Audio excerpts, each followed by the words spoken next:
Un feliz miércoles, ya es mitad de semana, 9 de diciembre de 2020. Hemos estado inundados de información y de emoción por la aplicación de la vacuna en el Reino Unido, por lo que somos testigos en el mundo entero de lo que se ve y lo que se viene para algunos de los países. Pero aquí hay que poner un alto y yo me encargo mucho de hacer eso, no por ser, digamos, pesimista, pero sí por ser realista. Cuando estamos hablando de países donde los casos están subiendo, pues en cuestión de días, 5 días, esta vez 5 o 4 días le ha tomado a Estados Unidos aumentar en 1 millón los contagios de COVID-19. Y este es el momento de no bajar la guardia y es el momento porque además los hospitales están rebasados, los profesionales de la salud están agotados y a nosotros nos toca hacer la otra parte que es contener los contagios, no solamente con estos protocolos, pero al mismo tiempo ayudarlos con las mascarillas y dejar de debatir las cosas que después de tanto tiempo han sido ya probadas, son evidencia. Así que yo le quiero agradecer muchísimo al doctor Carlos Castillo Salgado que nos acompañe esta mañana. Él es el profesor de epidemiología, es director del Observatorio de Salud Pública Global de lo que es este Bloomberg School of Public Health allá en la Universidad Johns Hopkins, que como saben ustedes, pues es la fuente de todo este monitor que registra los casos todos los días en todo el mundo, los fallecimientos por país, etcétera. ¿Cómo le va, doctor? Qué gusto saludarle. Muy buenos días, Gabriela. Es mucho gusto en saludarla también. Oiga, déjeme hablar rápido de Estados Unidos por la velocidad a la que están aumentando los casos. No sé si hay precedente o hay país con el que se le pueda comparar, pero preguntarle en particular si ya cayó este periodo en el que vamos a empezar a ver el saldo de la necesidad de la gente de querer viajar para estar con los suyos por el Día de Acción de Gracias del Thanksgiving hace 2 semanas. Desafortunadamente no. De hecho, casi todos los epidemiólogos y los científicos norteamericanos, incluyendo Fauci, ha mencionado que lo peor se espera dentro de una semana, a una semana un poco más, debido a los periodos de incubación que se requiere el reconocimiento de los nuevos casos. La explosión de nuevos casos es posible que afecte enormemente a toda la población y particularmente la imposibilidad de los hospitales de poder responder a los casos severos. Los hospitales en Estados Unidos van a tomar decisiones muy críticas para ver quién puede entrar o no entrar a las unidades de cuidado intensivo. Esto es importante porque incluso California está cerrando absolutamente todos los eventos, todos los establecimientos y está pidiendo a la población que entienda que este es un llamado de emergencia muy crítico y que se mantengan en casa. Igual que no viajen. Una de las complicaciones que se tiene es las festividades de Navidad, Sí, que esto puede incluso recrudecer y crear este polvorín explosivo gigantesco, que ya no es solo una ola enorme, es una bomba atómica que está expandiéndose de una forma exagerada. Y decía a la población en México que vean a COVID. COVID necesita humanos para poder continuar su difusión. Y el hecho de no utilizar mascarillas, todos los portadores asintomáticos son como francotiradores. Están esperando que salgan la población sin mascarillas y protección para infectarlos. Y eso está ocurriendo en la práctica. Y esto es enormemente importante para que la población comience a reflexionar y sabemos que hay un cansancio, hay un deterioro, pero no bajar la guardia es crítico, es fundamental para la protección de cada uno de nosotros, pero también la protección de la población. Y mire que hace algunos meses usted se acordará que mucha gente decía, es que hay gente que no tiene opción, tiene que salir para, ¿no? Para hacerse la vida, para ganar un ingreso. El problema es que estamos en muchos países peor que antes y aunque no quisiera uno que este fuera el dilema, cuando uno se imagina que si uno cae enfermo hay gente que no le va tan mal, que no necesita ir al hospital, pero eso es un riesgo que estamos tomando y no solamente está el shock económico, sino también está el riesgo de que a uno lo rechacen. Esto se parece mucho a lo que se vivió y se contó y nos traumó y nos asustó mucho de Italia, doctor. Exacto, exacto. Y eso está ya al borde de ocurrir, está ocurriendo ya, pero no en unas dimensiones universales en los Estados Unidos, pero probablemente la próxima semana, si usted hace un nuevo reportaje, va a encontrar que esta explosión hará que los hospitales no tengan la capacidad de recibir a todos los casos severos y van a tener que seleccionar algunos de ellos. Y esto, desafortunadamente, es consecuencia del no seguimiento de las medidas de salud pública que han sido extraordinariamente efectivas en todos los países que se han respetado. Ya usted, Taiwán no está, a pesar de no haber usado la vacuna, no hay ninguna infección y se mantiene ahora una vida casi normal debido al respeto absoluto que hizo la población a las medidas de salud pública. Esto quiere decir, doctor, que lo que viene en las siguientes semanas, que desafortunadamente coincide con las Navidades, ya de entrada sin pensar en lo que va a pasar con nuestra conducta en las Navidades, porque depende de nosotros, ya con lo que ha ocurrido en las últimas semanas y en el Thanksgiving, nos está cantando que vienen unas Navidades muy sombrías. Ya nos los ha dicho todo el mundo, pero yo quisiera que usted lo enfatizara, doctor. Claro, mire, solo le voy a poner un caso muy importante. En este momento estamos viendo ayer, incluso uno de los abogados de la Casa Blanca se infecta. Se infecta el abogado principal, se infectan los guardaespaldas Rudy Giuliani. del presidente, se infectan los secretarios de Estado. Está indicando que aquellos que han estado forzados a no seguir las medidas de protección básicas, que es el uso de mascarillas, a pesar de estar en el alto nivel, estar en la Casa Blanca, se infectan. Entonces, la población debe enfatizar que si aún los individuos más poderosos del mundo se contagian al no seguir las instrucciones de salud pública, tenemos que reconsiderar nuestra visión de la necesidad urgente de mantener estas medidas, particularmente el uso de mascarillas y el distanciamiento y el lavado de manos. Debo indicar que el último estudio de Hopkins indicó que las mascarillas son tan importantes que disminuyen el inóculo, es decir, la fracción del virus que puede contaminar y por tanto es la primera protección personal que tiene cada uno de los individuos que usa la mascarilla. Ahora, y recordarle, lo reportamos también hace unos días que me parece que fue el viernes, los Centros para el Control y Prevención de Enfermedades, en los documentos o los reportes que sacan cada semana, se incluía el término uso universal de la mascarilla. En lo que va de la pandemia, yo no recuerdo haber visto el término universal. Esta es la primera vez que lo incorpora, ¿no es así?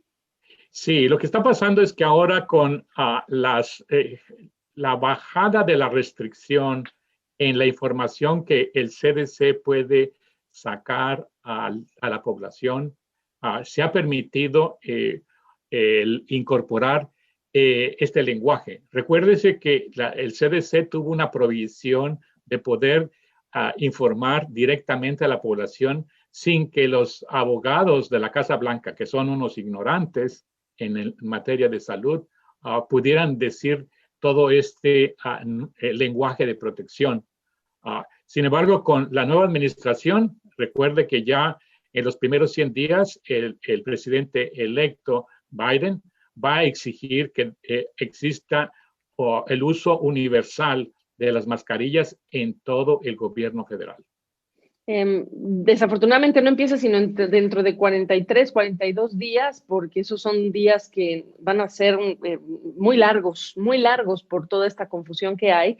Y yo, doctor, tampoco estoy segura que el cambio de liderazgo signifique un cambio de actitud entre mucha gente. Por ejemplo, videos que todavía circulan de personas que tienen que bajar de los aviones porque se niegan a usar cubrebocas a estas alturas del partido, ¿eh? Claro, y esto es el resultado de mentiras. En el pasado estaban indicando las no verdades, para no decir mentiras, del presidente Trump, que en los Estados Unidos ha insistido en mentir en forma sistemática y continua para hacer que la población y sus seguidores sigan pensando que estas medidas no son útiles, cuando en realidad él mismo se infectó, su familia se infectó por el no utilizar mascarillas. Desafortunadamente, ellos han tenido para curarse las mejores intervenciones carísimas que ninguno de nosotros podríamos tener acceso a ellas. Cuidado con ese espejismo, cuidado que lo vemos y creemos que somos de esa misma condición y desafortunadamente ellos tienen los medios, las protecciones, los contactos, los equipos para atenderlos. Doctor Castillo Salgado, le quiero preguntar también la observación que hizo el director general de la OMS, de la Organización Mundial de la Salud, hace unos días cuando pidió que México y Brasil se tomen en serio la pandemia. Y le quiero comentar esto porque en su opinión médica me interesa entender después de haber visto la reacción del subsecretario de Salud, Hugo López-Gatell, el encargado de todo este tema de manejar la pandemia, cuando dijo, no, este llamado fue a los mexicanos, no fue a nosotros como gobierno federal. No estoy segura, porque yo revisé la manera en la que hizo el fraseo el doctor Ghebreyesus, y no parece que le diga solo a los mexicanos, es decir, no excluye de la recomendación a la autoridad. En función del manejo que se ha dado, de las cifras de contagios, de lo que usted ha visto, es decir, de todos estos elementos que son hechos, ¿no? Yo le quiero preguntar cuál es su evaluación sobre el manejo de la pandemia que han hecho los países y los gobernantes en Brasil y en México. Mire, ambos países han tratado de hacer esfuerzos importantes, sin embargo, muchos de esos esfuerzos vinieron muy tarde. Y dos, la complejidad de los dos países. En México son muchos Méxicos, el sur, el norte, el centro. Igual en Brasil, el Amazonas no es lo mismo que Sao Paulo, etcétera. Sin embargo, tenemos que indicar que las directrices de la OMS no solo es para toda la población a la que el director general se refería es incluso a los gobiernos, que son los directores y facilitadores de esta respuesta importante que tiene que tener los gobiernos. Recuerden que en México el gobierno tiene la obligación constitucional de proteger y apoyar a toda la población.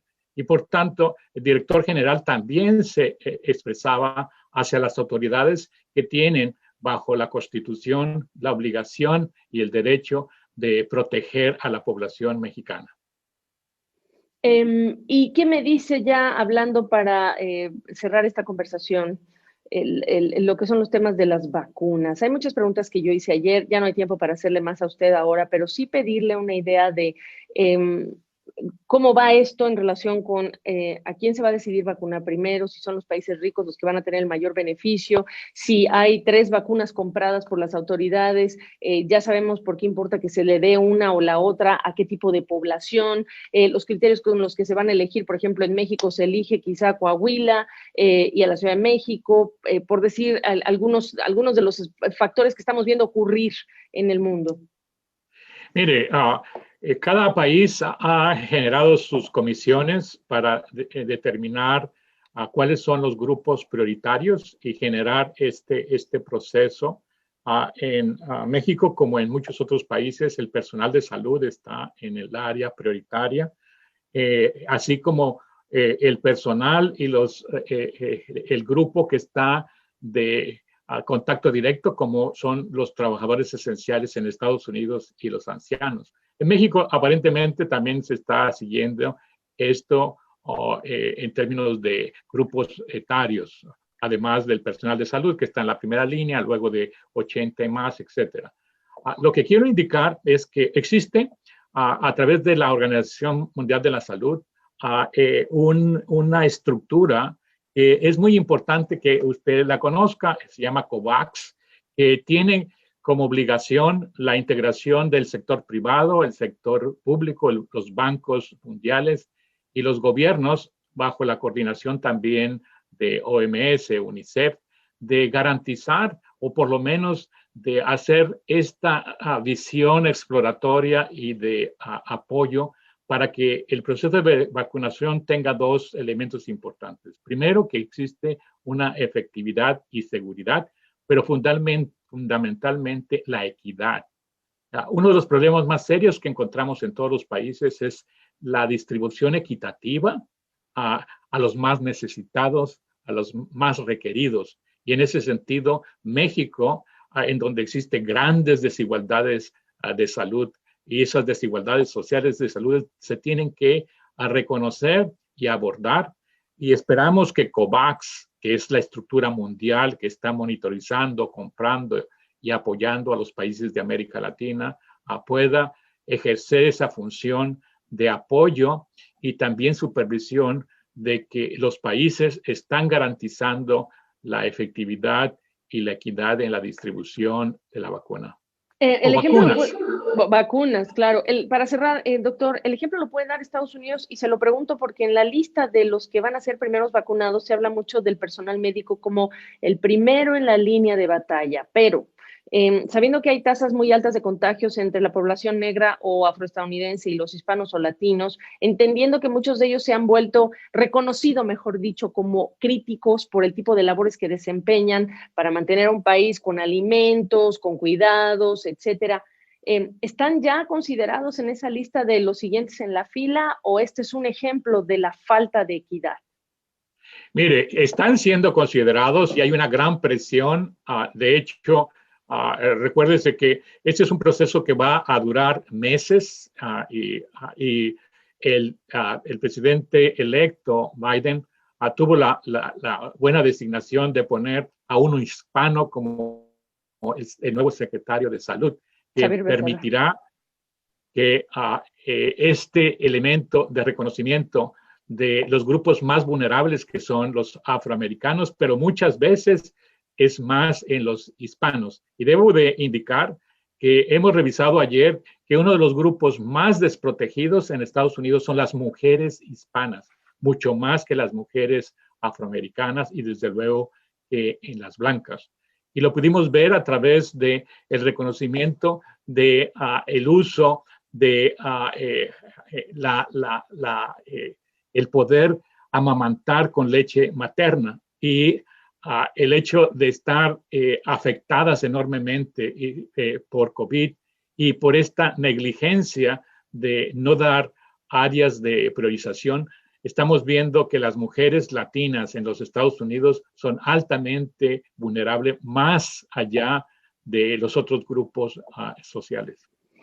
Pues qué cosa, es una conversación complicada, difícil, es densa, pero esta es la realidad, ¿eh? O sea, salimos a la calle y esto es a lo que nos estamos enfrentando y si bajamos la guardia, pues con todo y vacuna, que no va a estar cerca todavía, pues vamos a ser víctimas de las consecuencias y ahora sí que no ha habido tiempo en el que quede más claro que somos víctimas de nuestros actos y sean virtuosos o no tanto, pues en el COVID creo que nos ha desnudado mucho ese mensaje. Doctor Carlos Castillo Salgado, qué gusto saludarle. Gracias por su tiempo y por sus conocimientos, ¿eh? Gracias a usted. Y hay que cuidarse. Hay que cuidarse. Todos.